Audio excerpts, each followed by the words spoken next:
Šeštasis uždavinys.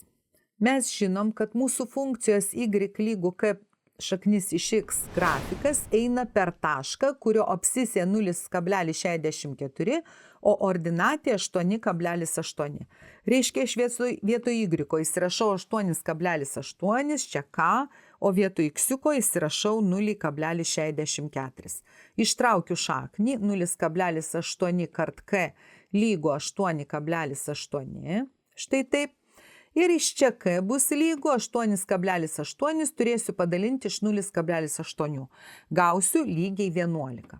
Taigi aš jau dabar žinau savo koeficiento k reikšmę. Man reikia dar koeficiento a reikšmę. Štai čia.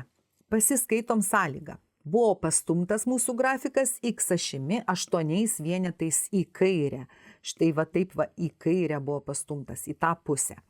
Tai jeigu jis į kairę pastumtas 8 vienetais, tai a ir bus lygu 8, nes būtent štai šitas a ir rodo mūsų postumį 8 vienetais į kairę.